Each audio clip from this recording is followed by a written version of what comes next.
Well, 2020 was a great year, particularly for Eureka. I loved the majority of their releases, and I had a look through the collection and managed to pull together 10 of my favourite titles that they released this year.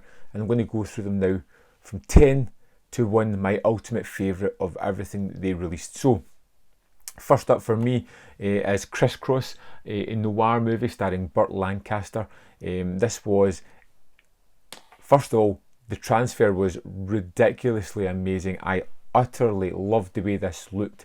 This was all about a character going back to his home ground, meeting the girl that he used to love, discovering that she's now married to someone that he doesn't really like. They decide to go on a job together, and it goes wrong, as all noirs do.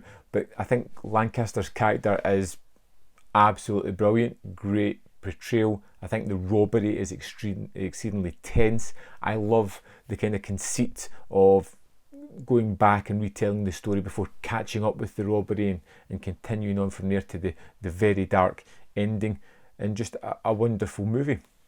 A real surprise for me this year was Johnny To's Throwdown, a movie that just kind of caught me off guard. I thought it was like wonderfully set up. 3 characters, all kind of lost within the world, not really too sure what to do, where they were headed, but becoming really good friends, becoming just what each needed. And there's never a hint of a love story between these 3. You've just got an alcoholic, a lounge singer who doesn't really know what she wants to do, and just this guy who just likes to fight. And the fight scenes are wonderful and set up, but it's the fun nature of these 3 characters coming together and creating this friendship group that really just put a huge smile on my face when I watched this. Real surprise Throwdown, one that a lot of people I think are sleeping on, and one that I think really needs to be highlighted. Next up was Paul Lenny's The Man Who Laughs. Now this was something I'd heard of a lot because of it's tied in with the Joker, which I think's tenuous at best, understandably kind of so. But this movie was something that was very much different to what I expected. This was horribly sad. A really movie where someone who wants to fit in, who just wants to be taken as just a person who's been horribly disfigured, and just can't. And the performance here is terrific. And the moments where the character has this vicious, horrible grin on his face, but just looks terribly sad all through the acting, in the eyes is just mesmeric. It was a tale that I was expecting more kind of horror, and I didn't get that. What I got was a more drama, but a more thoughtful thematic drama than I was expecting as well, and something that really kind of stuck with me. Next up, we've got some kaiju goodness with this lovely pink edition of Mothra, which I really did enjoy. Mothra was, again, wonderful surprise. Didn't know what I was expecting. Mothra is not really the antagonist to the story.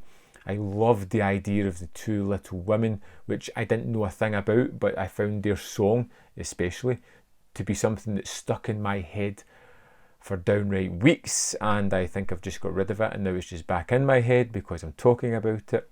I thought the effects were wonderful. It just looks terrific. It was just a fun movie. I sat and watched this one with my kids, and they loved it as well.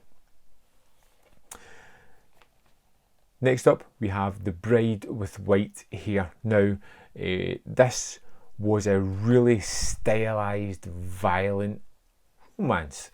The kind of things that you don't see too much.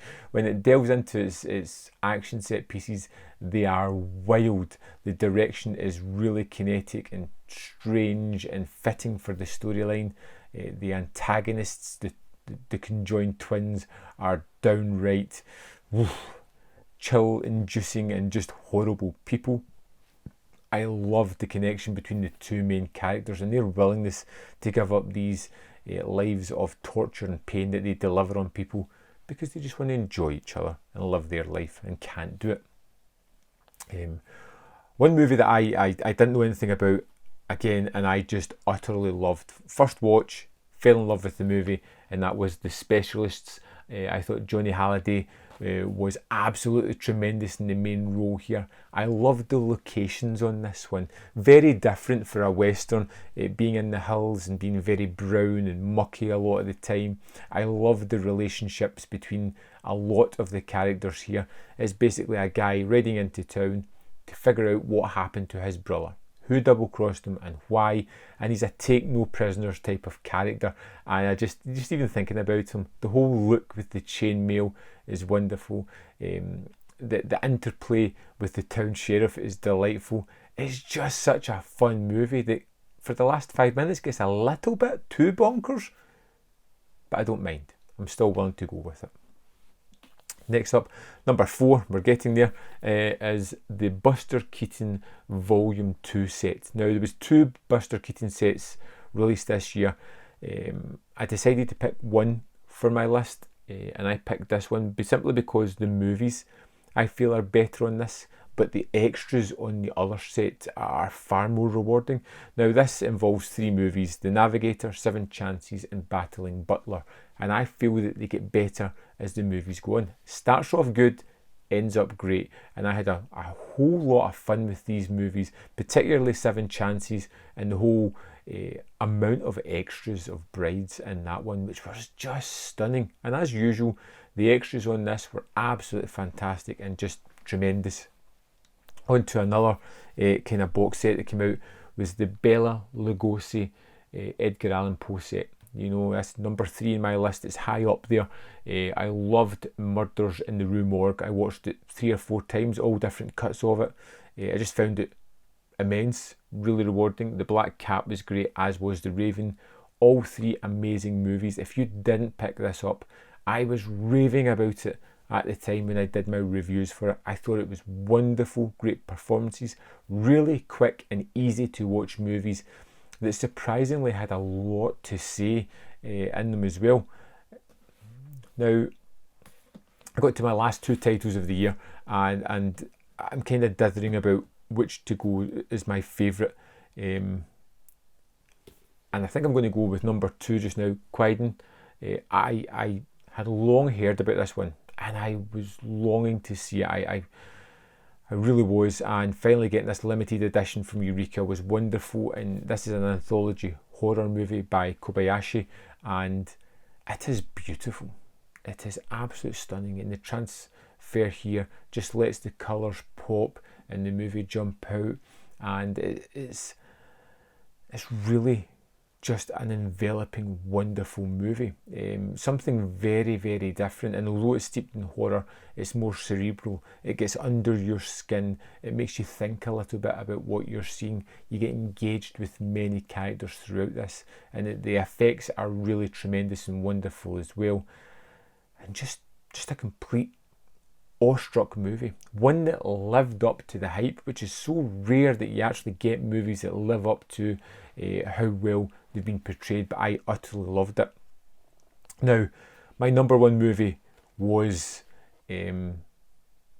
one that I wasn't even sure I was going to order initially when it came out. I waited until the week of release and finally pulled the trigger because I was kind of stuck in the house and needed something to watch, and that is the absolutely stunning Made in Hong Kong. I knew nothing about this one. I knew zero. Even the cover art, which is that, didn't inspire much confidence. But this was a movie that was so vibrant, so energetic, so different than anything else I had seen. It was dealing with a generation of people who felt lost, who were in the process of changing governments, almost ownership of who took charge of them, who felt that their place in the world was being just abandoned. They had zero future.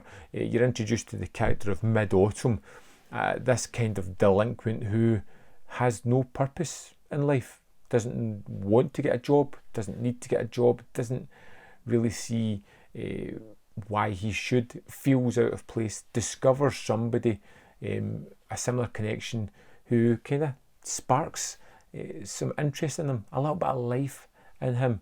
and you get a kind of romance, you get a big brother affair as he looks after his friend, you get this kind of nihilistic nature, you get shocking scenes of violence that come out of real nowhere that just makes you wince and juice and crawl inside your own skin, just hoping that some people survive in this one. And this was a deeply affecting movie.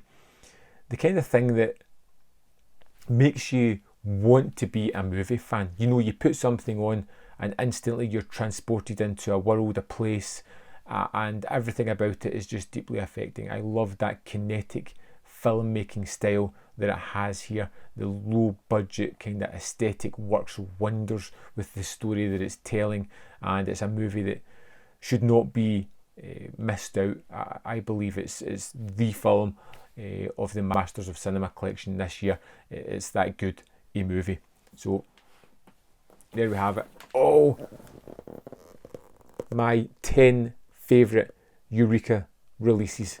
And there was more than that released this year. In fact, I don't think there was a movie that Eureka released that I didn't enjoy, and it hurt having to leave some of them off my list. I'd love to know, what was your favourite Eureka release this year? Let me know in the comment box below, and I'll see you next time on Man v Film.